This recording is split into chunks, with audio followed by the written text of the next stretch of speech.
오늘 본문은 바울이 고린도 교회에 특별히 연보를 다시 권하는 장면입니다. 연보, 헌금이라는 단어만 들어도 야, 오늘 설교 불편하겠는데 이 생각이 드시죠. 그러나 오늘 이 주제는요, 단순히 헌금에 관한 주제가 아닌 하나님의 은혜를 기억하고 다시금 내 삶의 우선순위를 점검하는 중요한 본문입니다. 지난 시간까지만 해도 고린도 교회와 사도 바울의 관계가 회복되어 참 감사했는데 갑자기 왜 이런 본문이 나왔을까요? 이유인즉 당시 예루살렘 교회가 굉장히 큰 어려움에 빠져 있었고 고린도전서 16장을 통해 이미 사도 바울은 고린도 교회에 예루살렘 교회를 향한 연보를 권면한 상황이었습니다. 사도 바울의 그러한 간곡한 권면 앞에 고린도 교회는 처음에는요, 나름 앞장서서 연보를 시작해 보려고 했었습니다. 하지만 주로 말로써 앞장서서 했을 뿐 결국 중도에 흐지부지되고 그 일은 중단되고 말았습니다. 의외로 교회 안에서도 이러한 현상들을 자주 보게 되어지죠. 말은 진짜 잘하거든요. 여러분, 우리 모입시다, 한번 해봅시다, 그리고 그때 만나요. 그러나 막상 현실이 다가오면 이상하게 앞장서서 큰 소리를 쳤던 그 사람은 현장에서 안 보이는 경우가 의외로 많더라고요. 고린도 교회가 이러했습니다. 입술로는 사랑을 이야기하고 말씀과 또 은사를 강조하였던 그들이지만 정작 삶에서는 여전히 죄된 속성으로 인해 세상적인 관심이 더 컸던 이들이었죠. 지난 시간 7장에서 고린도 교인들이 회개하고 바울과의 관계가 회복되었던 지금 바울은요, 이때다 싶어서 고린도 교인들에게 다시금 그들 안에 잃어버린 이러한 마음들에 대해서 불편함을 무릅쓰고 선포하고 있습니다. 진짜 사도 바울 대단하다라는 생각이 들어요. 이제 겨우 좀 회복되고 뭔가 이제 위로하고 권면하고 톡톡톡 다독여야 될 것 같은데 가장 그들에게 연약하고 불편한 부분을 바로 꺼내들었습니다. 왜요? 이 부분이 정립돼야 신앙의 첫 단추를 제대로 꿰 수 있는 거거든요. 왜 이런 표현을 썼을까? 왜 하필 이 주제였을까? 바울은 먼저 고린도 교인들에게요, 1절부터 5절까지 마게도냐 교회들에게 주신 은혜를 알리고 있습니다. 마게도냐 교회라고 하면은요, 데살로니가 교회, 빌립보 교회, 베레아 교회가 이 마게도니아 교회들에 속해 있는데요. 이 교회들의 위치가 다 경제적으로 아주 열악한 지대였습니다. 뿐만 아니라 신앙적으로도 많은 핍박을 받고 있는 교회들이 바로 마게도냐 교회들이었는데요. 그럼에도 불구하고 굉장히 경제적으로 열악하고 가난하고 신앙적으로 핍박당하고 있는 상황에도 불구하고요, 이 마게도냐의 교회들은 넘치는 기쁨으로 하나님 앞에 연보를 하고 있는 모습을 보여줍니다. 그도 그럴 것이요, 이렇게 기쁘게 연보를 할 수 있는 데는요, 내일 나누게 될 9장 2절에 나와 있듯이 고린도 교회가 먼저 연보를 시작했다는 소식을 듣고 고린도 교회로 인하여서 이들이 도전받아 이렇게 헌신을 하게 되었던 것이죠. 정작 고린도 교인들은 그 말로만 하고 그냥 치고 빠진 상황인데 그들의 그 소식과 소문을 듣고 마게도냐 교인들이 이렇게 감동받고 도전받아서 정말로 힘에 넘칠 정도로 연보를 감당하면서 예루살렘 교회를 도왔다라는 것인데요.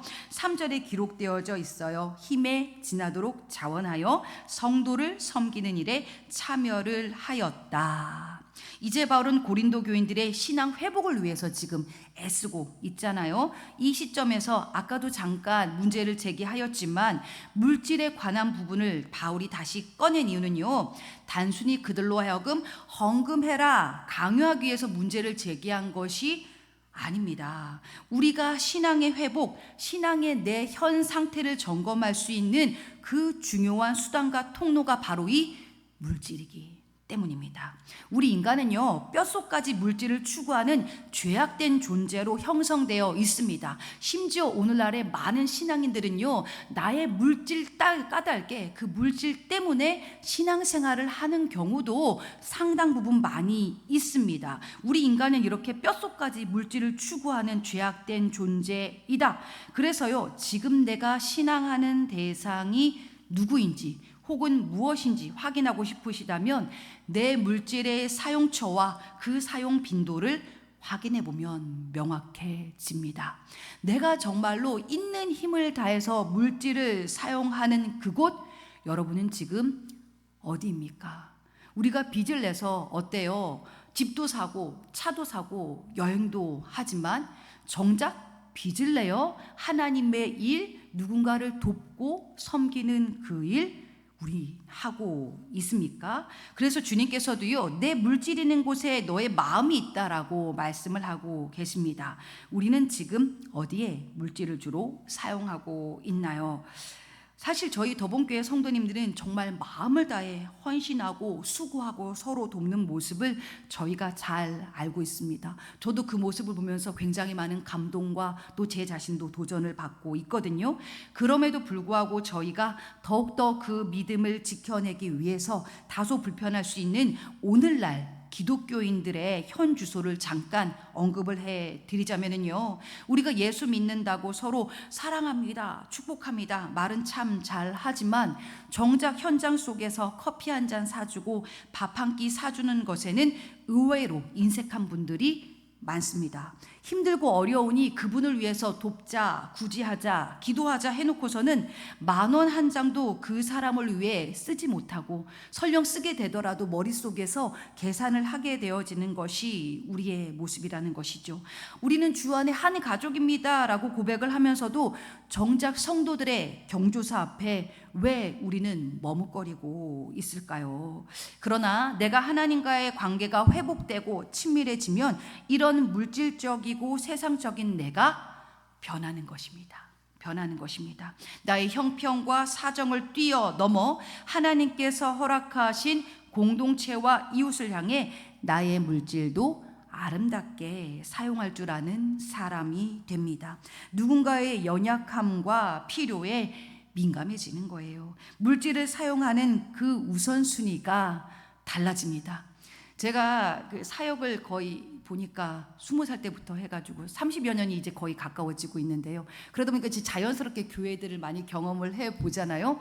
그런데 진짜 이 뭔가 이 물질의 사용 혹은 우리의 삶의 태도에서 이 신앙이 참 많이 드러나더라고요. 당장 뭐 작은 예지만 저희가 어떤 티테이블 같은 걸 저렇게 이제 마련해 놓잖아요, 주방에. 근데 큰 교회들도 저런 티테이블이 있어요. 그래서 저희가 거기 이렇게 채워놓고 하면은요, 정말 주일이 지나기도 전에 어떻게든 다 챙겨가시는 분들이 꼭 계세요. 그래서 홀라당 사라지고 텅텅 비어 있을 때가 있거든요. 심지어 교회 냅킨 한 장, 교회 그 뭔가 소모품 하나를 정말 알뜰하게 살뜰하게 챙겨가시는 분이 있는 반면, 그것이 비어있는 것을 못 봐서 어떻게든 또 채워 넣으시는 분들이 있어요. 근데 저는 저희 교회를 보면서 참 감사한 것이, 저희는요, 비어지면 누군가가 채워놓고 비어지면 누군가가 채워놓고, 정말 이런 표현이 아이러니하지만 제가 저희 더본교회 같은 교회를 처음 봤습니다.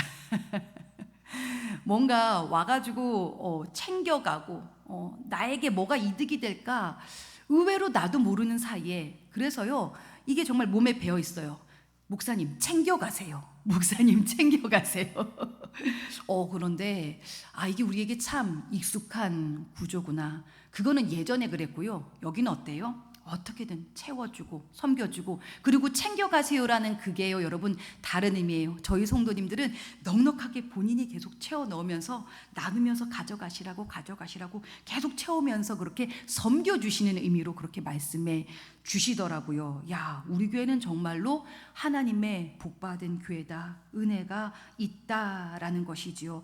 그렇게 여러분, 우리의 우선순위가 달라지면은요, 사도 바울은요 14절에 보니까 지금 너희의 넉넉한 것으로 그들의 부족함을 보충하고 후에는 그들의 넉넉한 것으로 너희의 부족함을 보충하게 하여 균등하게 하려 한다라고 말을 하고 있는데요.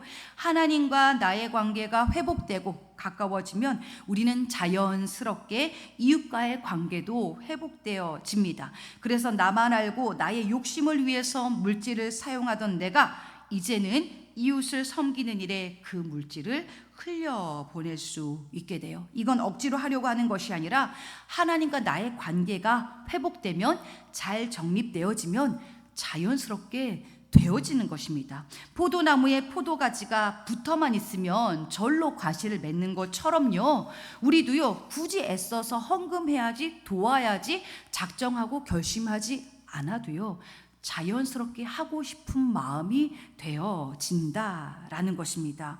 이렇게 내가 흘려보내는 것은요 단순히 그 물질이 사라지는 것을 뜻하지 않습니다. 오늘은 내가 흘려보내지만 내일은 다른 이가 나를 살릴 수도 있고 또 다른 사람들을 살릴 수도 있는 것입니다. 은혜가 공동체 안에서 선순환되어질 때에 모두가 살아나고 모두가 풍성함을 누리게 됩니다. 내가 바로 축복의 통로가 되어지는 거예요. 저희 교회가 개척의 현장을 지나다 보니까요 참 많은 은혜와 사랑을 입고 있습니다. 그리고 저희 교회를 향해서 저희 성도님들 뿐만 아니라 외부적으로도 참 많은 도움들을 주고 계신데요, 우리도 그 받은 사랑으로 인해서요 이것을 흘려보내라고 참 많이 부단히 저희도 정말로 마음을 다하고 있습니다. 그래서 지진으로 힘겨워하는 미얀마 선교사님을 후원할 수도 있었고, 또 화재와 수재를 겪고 있는 지역에도 저희가 기도를 담아 후원을 할 수도 있었습니다. 뿐만 아니라 매달 지역 섬김 전도를 실시하면서 사실 저희 교회 규모 이상으로 힘을 다해 섬기려 하고 있는데요, 제가 지난 주말에는 여기 상가 사장님 한 분하고 얘기를 할 수 있었는데 그 상가 사장님이 그런 말씀을 하시더라고요. 얼마 전에도 막 몇몇 상가 사장님들이 모여서 같이 얘기를 나눌 기회가 있었는데 저희 교회가 얘기가 나왔대요. 근데 그분들이 교회를 다니지는 않지만 이런 표현을 쓰셨다고 그래요. 복 받는 교회, 사람이 모이는 교회는 이유가 있다. 그러면서 저 교회는 작지만 참 많이 도와 섬겨, 우리 진짜 뭐를 많이 받았네 라고 자기들끼리 고백을 하셨다고 그래요. 그러면서 고마워요 그러시더라고요. 저한테 교회가 있어서 행복해요 라고 그러시는데, 그것이 저희의 기도 제목이었어요. 저희 교회의 발걸음이 이 지역사회의 행복이었으면 좋겠다, 선물이었으면 좋겠다, 물질을 우리가 그렇게 사용할 수 있었으면 좋겠다, 누군가의 영혼을 살리고 회복시키고 행복하게 하는 일에 할렐루야. 저희가요 그래서 이후로는 선교뿐만 아니라 구제와 장학까지도 더욱더 섬길 수 있기를 기도 중입니다. 은혜의 선순환, 개척교회라고 해서 받는 것에 익숙한 교회가 아니라 나누는 것에 더욱더 익숙한 저희 더본교회 되어지기를 원합니다. 이러한 부분들을 생각하시면서요 오늘 이 새벽에 다시금 하나님과의 관계가 회복될 수 있기를, 그리하여 우리도 하나님의 사랑 누군가에게 흘려보내는 축복의 통로가 되어졌으면 좋겠어요. 흘려보내는 것은 물질이 있는 사람이 할 수 있는 것이 아닙니다. 하나님을 사랑하는 사람, 믿음이 있는 자가 흘려보낼 수 있습니다. 우리 더본교회가 더욱더 이 사명을 감당할 수 있게 되어지기를 축복합니다. 이러한 부분들을 생각하시면서요 우리 고린도후서 8장 말씀을요 한 절씩 교독하도록 하시겠습니다. 제가 먼저 읽겠습니다. 형제들아, 하나님께서 마게도냐 교회들에게 주신 은혜를 우리가 너희에게 알리노니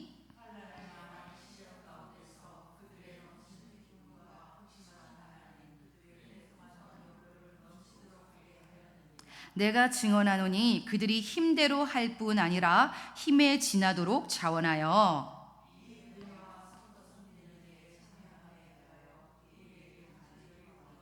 우리가 바라던 것뿐 아니라 그들이 먼저 자신을 주께 드리고 또 하나님의 뜻을 따라 우리에게 주었도다.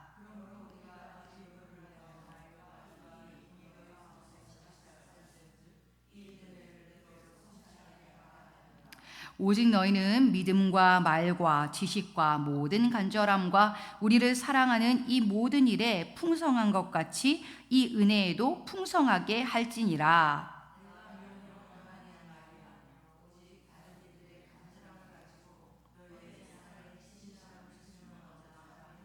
우리 주 예수 그리스도의 은혜를 너희가 알거니와 부요하신 이로써 너희를 위하여 가난하게 되심은 그의 가난함으로 말미암아 너희를 부요하게 하려 하심이라.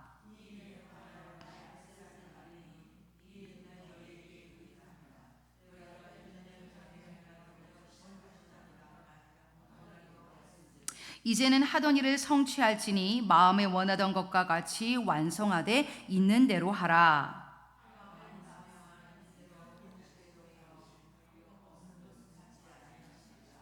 이는 다른 사람들은 평안하게 하고 너희는 공고하게 하려는 것이 아니요 균등하게 하려 함이니,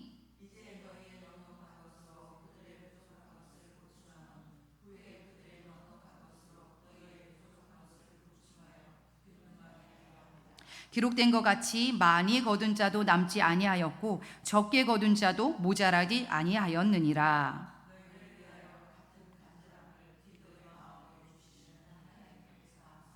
그가 권함을 받고 더욱 간절함으로 자원하여 너희에게 나아갔고,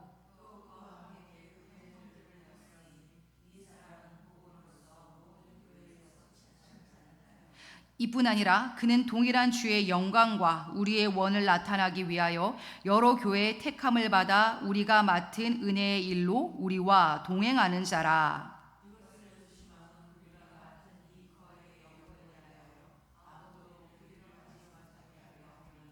이는 우리가 주 앞에서뿐 아니라 사람 앞에서도 선한 일에 조심하려 함이라.